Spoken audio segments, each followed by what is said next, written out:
So the second weekend of the Black Ops 6 beta has come to a close, and as promised today, I'm going to be giving you guys my full review of the Black Ops 6 multiplayer beta. This video is going to be split into three different categories. We've got the good stuff, the stuff that I enjoyed about the Black Ops 6 beta, the mid stuff, the stuff which is either here or there really, and finally the bad stuff, the stuff I just straight up didn't really like. That's going to be it for the intro though. I mean, you guys know how this video is going to go down. It's probably going to be a long one, so yeah, grab some food and enjoy the video. The first section we're going to talk about here is the good stuff of the Black Ops 6 beta, and the number one thing which I think is the most important thing from this beta is that the game is fun. Obviously everything that I'm going to talk about in this video is going to come under this sort of umbrella, but the number one point I want to make is that I found this beta fun, and this isn't really something I've thought about in the past multiplayer betas. Like, I've kind of forgotten what it's like to have fun in a COD multiplayer. I mean, I enjoy the games, but you know, having fun with the game is a completely different thing, and I felt like I was actually enjoying myself playing the Black Ops 6 beta. Overall, I just found myself enjoying playing this game, whether that's with a party or on my own. I enjoyed myself. Now, just before we carry on with the review, if you are new around here and you haven't already, make sure to subscribe to the channel. Around about 92% of my viewers aren't subscribed. What are you doing? You're coming back for the videos anyway. You might as well. It's free. The next thing I want to talk about is the graphics and the color palette. More importantly, the color palette, because obviously every COD game nowadays is going to have good graphics. That's just kind of standard with these games, but the color palette is the more important one to me, because Black Ops games are always colorful and they always stand out with the map design, the color grading, just everything about it. And it's something that I feel like Modern Warfare games always miss out on, is that they're always kind of dull and grey and not really nice to look at. But Black Ops 6 pleases my autism, and you know, thumbs up. Next up, the gunplay of Black Ops 6 I think is something that actually comes under the fun section. I mean, obviously the gunplay is like the most important thing of a COD game, considering it's a first-person shooter. But the gunplay is really fun in this game. I like the way gunfights play out in this game, and obviously this is a contender to multiple things like the time to kill, health regen, omni movement, whatever it might be. We're going to be talking about all of that stuff later. But I think the gunplay in this game is satisfying. Things like the medals popping up, and you know, the sound design alongside that, the headshot sound design, just, you know, it's a lot of things that come under this, and I think the gunplay in this game is one of the more satisfying ones. It's a product of Black Ops games, and things like the medal sounds and the headshot sounds and just, you know, getting kills is always satisfying in these games, and Black Ops 6 is no different. Now, a big topic when it comes to COD, especially with Modern Warfare 3 the past year, is the identity. Now, the reason I mentioned Modern Warfare 3 is because it has zero identity. It's literally Modern Warfare 2, but with a shit campaign. But I feel Black Ops 6 has a very strong identity, even though we have things like, you know, Brutus and Klaus running around with pink laser guns. I still think the identity with Black Ops 6 is strong. And the reason I say that, despite all these, you know, black cell stuff that's already in the game, is that that's always been a thing with Black Ops games. I mean, they've always started off with wacky skins and emotes and that kind of stuff, and Black Ops 6 once again is no different to its predecessors. But it's the kind of thing that sort of works for Black Ops. I don't really know how to describe it. I mean, I look at Cold War, for example, and yeah, they had a lot of goofy and wacky skins and that, but I think it works for Black Ops because they actually kind of own it. Whereas you've got the Modern Warfare games where they start off being serious and, you know, proper milsim, and then they go into these wacky emoji skins, and then it feels really weird. Whereas Black Ops is always sort of more wacky, sort of action hero or, you know, action film-esque kind of thing. It's a lot more out there than the Modern Warfare series. So I feel like once they introduce these sort of wackier skins that people want to buy,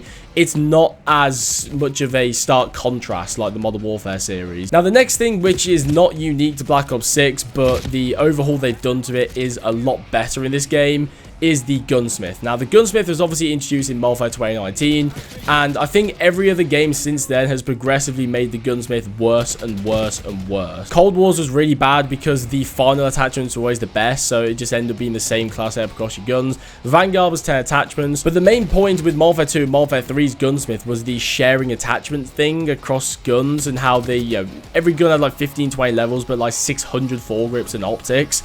It's not a thing in Black Ops 6. They have streamlined the gunsmith overall, where every weapon just has its individual attachments, apart from optics, which are shared through a certain class of weapon. It's probably the best of both worlds, I would say, and I think it's the best gunsmith we've probably had since Modern Warfare 2019. One thing I also really like about it as well is that there's much less cons attached to the attachments. It was the thing with Modern Warfare 2, which I just mentioned, where every single attachment felt more like a downgrade.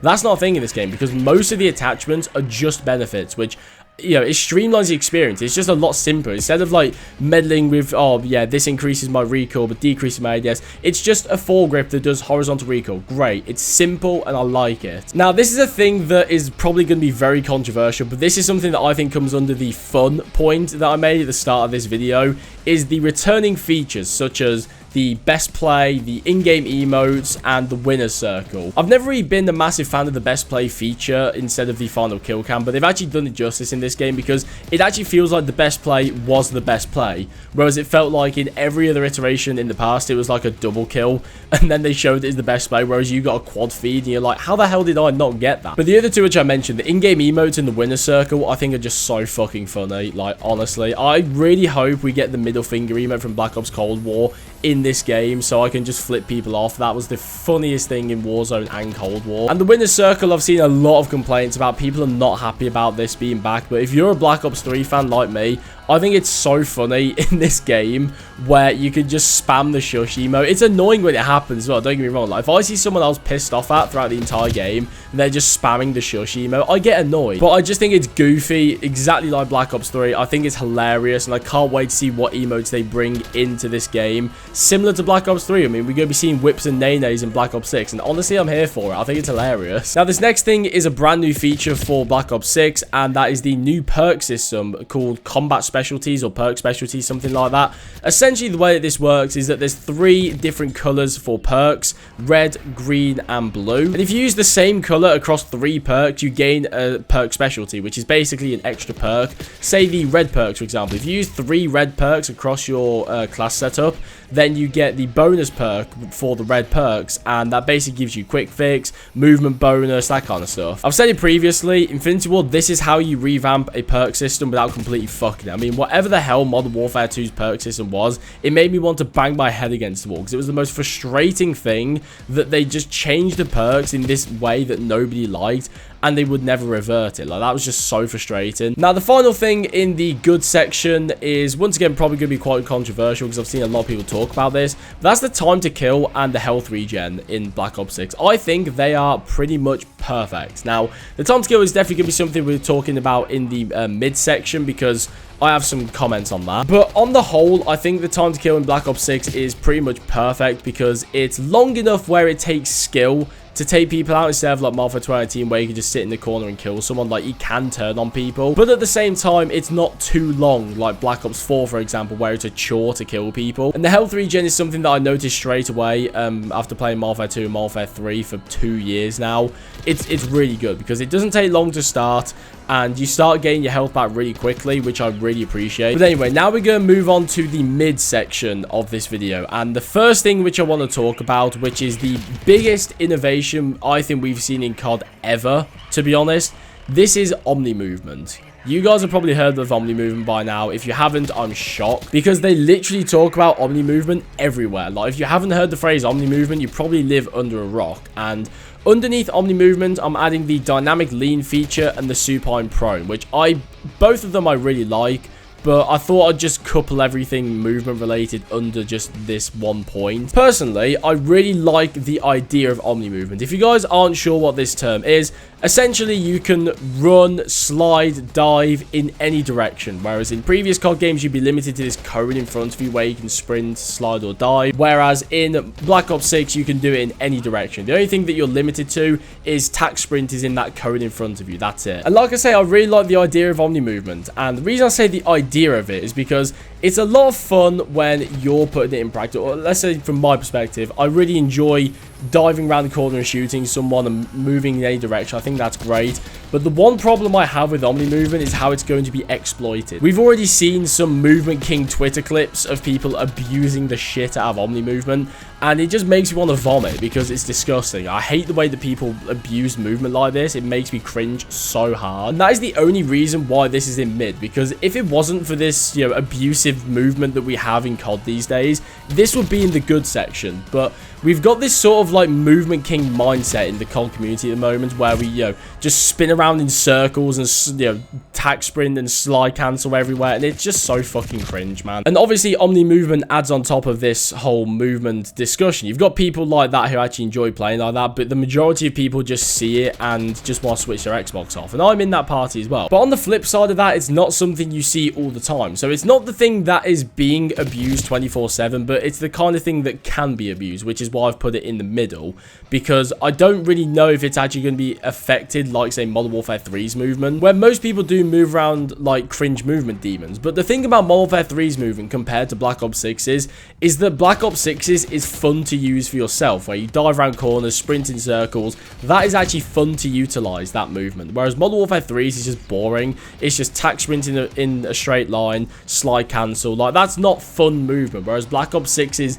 is actually enjoyable to utilize for yourself. So I feel like it makes it less frustrating. If there was one thing that I would change for the movement in this game, it would be remove tack sprinting. I don't know why we need tack sprinting in Black Ops.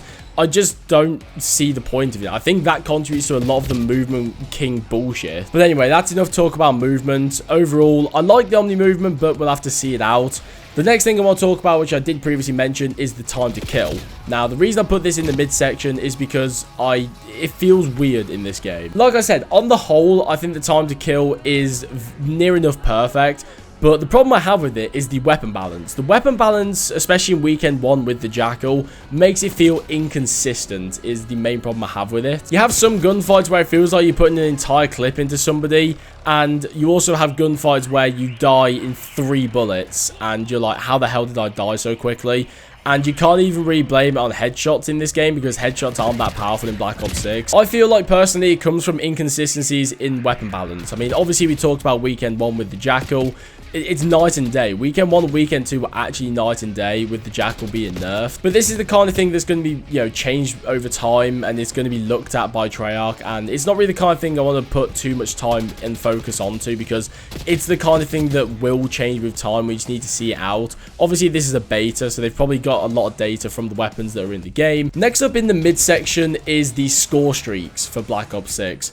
I don't really know how to feel, because Black Ops usually have really good score streaks and really satisfying score streaks. Obviously, with Black Ops Cold War, we had that weird system, but they were still really fun to use. Whereas Black Ops 6, I feel like, is just sort of mid right now. I feel like they gave us a really crap selection for the kill streaks. And another thing as well is that the score streaks, I feel like, in the beta were too high. Like, a UAV is almost 700 score to earn. Like, what the fuck's up with that? It's usually like 400 to 500, and it's almost 700. Also, the RCXD felt like absolute garbage. The Recon Helicopter, or the Overwatch Healer, whatever it's called in this game, just felt like it pinged people more than it actually shot people. The Hellstorm is really clunky to use, and I don't think I got to use the chopper gun. I think that got launched in Weekend 2. I didn't get to play too much, but I'm just kind of disappointed. Like, the score streaks in Black Ops, like I say, are usually the selling point, and they just feel kind of underwhelming in this game. But like I said, we had a very small selection of score streaks. I think it was like 6 or 7 in the beta, so it's very possible we just got the worst selection.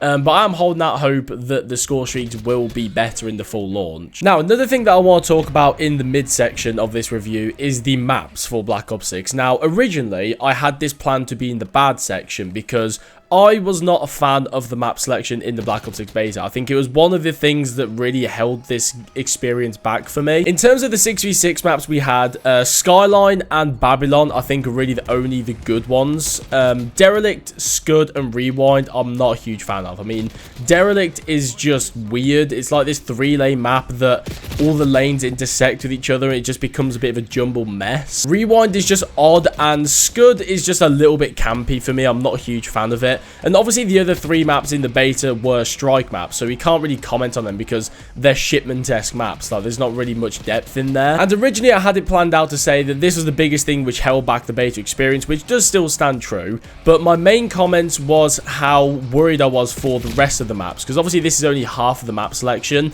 and we're getting 16 maps total at the launch of Black Ops 6. And I was basically going to make the point that I'm very worried about the map selection in this game if this is the best that they have to offer. And the other point that I made as well was in terms of how many small to strike maps there were in the game. I mean, obviously in the beta we had 466 maps, where one of them was a very small map, and then we had 3 strike maps as well. So there weren't many traditional 6v6 maps. But Treyarch have put out this tweet since I recorded this video, basically just talking about the different sizes of the maps for the launch, and it gives me a lot more confidence in them, because as you can see, there's a lot more medium maps here than we had access to in the beta. And obviously there are quite a lot of small maps here as well. I mean, we've got 4 strike maps, where 3 of them we had in the beta. And we also have 5 small maps as well, where I think 2 of them we had in the beta, which is Babylon and Derelict. I didn't know Derelict was classed as a small map for starters. I would have thought that's a medium-sized map. Now, this gives me a lot more confidence in the variety of maps for Black Ops 6, because obviously, especially if Derelict is classed as a small map as well, then I feel like it's not going to be a small map mosh pit type game. But I'm still worried about the map design in this game, because a lot of the maps in the Black Ops 6 beta I was not a fan of design-wise. I mean, if we're excluding small maps and strike maps, there was literally one 3-lane map in the Black Ops 6 beta, and that was Skyline. I mean, Scud is definitely not a 3-lane map. Derelict, I suppose you could say, is a 3-lane map, but like I said previously, all the lanes intersected with each other, it just became a bit of a jumbled mess, so I wouldn't really class it as a traditional 3-lane map. And Rewind is just bizarre. I don't know what you would even call that. I suppose you could say it's a 3-lane map, but nah, not in my opinion. So this is why I've decided to move the map selection to the mid section instead of the bad section, because I am still worried about the map selection, but this tweet here gives me a lot more confidence in the variety, and fingers crossed it's not just going to become a small map mosh pit game, basically how Modern Warfare 3 became, because that just becomes brain rot and unfun at that point. Now, the final point I want to make in the midsection is a conversation we've been having for the past 5 years now, and this is skill-based matchmaking in Black Ops 6. Now, the reason this is in the midsection is because there are good things with the skill-based matchmaking and bad things. So I'm going to make my points really quickly and move on, because like I say, we've been talking about this for 5 years, and you guys are probably bored as fuck by now. We've had a lot of conversations with Activision this year about skill-based matchmaking. They've given us a lot of case studies and data and, you know, explanations as to why the skill-based matchmaking is the way it is. And I can see the positives to skill-based matchmaking. It's not just I'm sat here blindly hating, I just want to stomp on noobs. I do understand that their main focus with COD these days is player retention and getting new players in and keeping them in COD. I understand that if a new player picks up the game and gets smoked every single lobby, they're, you know, not going to return to the game. They have the data to prove that. And it's a lot different compared to 10 years ago. I mean, a lot of people say that, oh, back in my day, I got stomped all the time and I came back and got better at the game. It's a lot different nowadays. I mean, people are just generally better at video games. People play video games a lot more. Like 10 years ago, gaming was nowhere near as mainstream as it is nowadays. Like, nowhere near. Gaming was the kind of thing that was a lot more niche back in the day, and people being really good at COD or even just video games in general was a lot less common. Whereas nowadays, obviously, we've had COVID happen and, you know, people streaming Warzone, and it's just become a lot more popular to play COD nowadays, and people are just generally a lot better at video games as well. Like, people have grown up playing these video games. So I can understand if somebody picks up a COD game for the first time and everybody's just really good and they get put up against these really good players, they're just going to leave, and I understand that, and I do agree we need some kind of system in play. However, for somebody like me, and this is just coming from my personal experience here, it is so shit being an above average COD player these days. Whether you play with friends or solo, it's just shit all round, because if you play solo, the skill-based matchmaking is so harsh where 80% of the time you've got to try your ass off to just do well. And I've mentioned this previously as well. It doesn't feel like if I do well or if I have fun in a match of COD, it's not because I've played well or anything like that. It's because the game has, you know, carefully picked the players to let me do well, and they've decided, oh, it's your turn to do well now. I don't like that. I want to do well because I've done well, not because you've let me. In terms of partying up as well, if you've got friends which aren't as good as you and you try and party up, you're going to bring your friends into your lobbies. They're going to get smoked and just not want to play with you, which happens to me all the time. Like, people just refuse to play with me because I'm better at COD, and it's so fucking frustrating, and it just feels like I'm being punished for being good at the game, and that just seems backwards in my opinion. Like, if I'm good at a game, I should be rewarded, not punished. And you can just sit there and say, oh, you just want to stomp on noobs and get a high KD. It's not about that. I mean, pretty much every single match I play, I'm at least top 3. Most of the time, I'm the top player on the team. But it's just, I have to try hard so fucking much just to have a little bit of fun in COD or just get a bit of progression on my camos. And I don't want that to be COD. Like, I don't want to sit down, you know, get back from work and have to sweat my dick off just to have a shred of fun. So like I say, skill-based matchmaking has its upsides and its downsides. On the one hand, I can understand we have to protect the noobs, especially in the current climate of gaming. But for people like me who are above average, or even just average or above, really, it's just really shit, and I don't really know if that sacrifice is worth making, to be honest. Like, Activision are willing to betray their most loyal customers, people like me who've been playing the franchise for nearly 15 years now, just so they can squeeze some retention out of fucking Timmy, who's like 14 years old and just got COD for Christmas. Like, it just doesn't feel fair for someone like me, and you gotta understand that point of view, you know. But anyway, we're gonna move on to the bad section of Black Ops 6, and we're gonna start off with the COD HQ. I fucking hate the COD HQ, and I think everybody's in agreement. Why do we need this stupid system in our COD games? Like, there's so many issues with the COD HQ. The main issue, especially with the beta this year, is that you have to launch up the game, but it launches Modern Warfare 3 in Warzone, right? So you have to load up Modern Warfare 3, go into the game, and then select Black Ops 6. Then you get a loading screen, and then you get another loading screen. Then you have to update requires restart. You restart the entire application, launch Modern Warfare 3, then launch Black Ops 6 again, just to get into the fucking beta. Why? Why is it so complicated? And I understand this is going to be fixed when Black Ops 6 comes out, because obviously that's going to be the main game that launches on the application. But what if I want to go back and play Modern Warfare 3 when Black Ops 6 comes out? Granted, I probably won't, but what if people do? Oh, I have to launch Black Ops 6, update requires restart, relaunch it, then launch Modern Warfare 3. Like, it's just, I don't see who this is helping, and I don't see why it needs to be a thing. Now, one thing that was particularly bad with this beta was the spawns. Now, the spawns are always bad with the beta or the full launch of a game, because they need the data to actually tune the spawns. That's just the way it works. There's only a certain amount of QA testing they can do compared to the millions of players that will be playing the full launch of the game. But these have been the worst spawns I've experienced in the beta ever. And even during weekend 2, I mean, weekend 1 was definitely worse, but even during weekend 2, there was some retarded spawns that just did not make sense. But similar to the weapon balance in this game, it's the kind of thing that we just need to see out, and eventually it will get tuned. Like I say, they just need to collect the data, you know, for the few weeks of launch, and then the spawns will get fixed. Like, it's just something I wanted to throw out there. And the final thing in the bad section is the same issue with Modern Warfare 3. The servers and the packet bursts, I didn't think were as bad as Modern Warfare 3 in this beta. However, it is definitely an issue that was present in this beta, and I just hope it gets fixed, because the whole year of Modern Warfare 3 we've been dealing with it, and if we have to deal with it with Black Ops 6 as well, then I don't even know what I'll do at that point. But anyway, that's going to do it for my review of the Black Ops 6 beta. Overall, like I said at the start of the video, I had a lot of fun, and I'm really hyped for Black Ops 6. I think it's going to be a great year for multiplayer, and there's a lot to look forward to, I think. There's also a lot to be worried about, which is why I'm cautiously optimistic about this game, but overall, I'm still optimistic, and I'm looking forward to grinding it when it comes out. Overall, if I had to give this beta a score, I'd probably give it a 6 out of 10. It was a very weak beta experience, but if I was to rank my hype for Black Ops 6, I'd probably give it an 8.5. I'm really looking forward to this game's multiplayer with the prestige, the camos, the dark ops, the 100%er, even just playing the game for fun. Like, it just seems like it's going to be a fun game, and I'm really looking forward to it. But like I said, the beta experience this year is probably one of the weakest ones we've had in the COD franchise. The map selection was really bad, the score sheet session wasn't great. Obviously, we had the Jackal dominating, we had some movement kings as well, but I still had fun in the beta, and that's what matters to me. So that's going to do it for today. Thanks for watching, and I'll see you guys in the next one.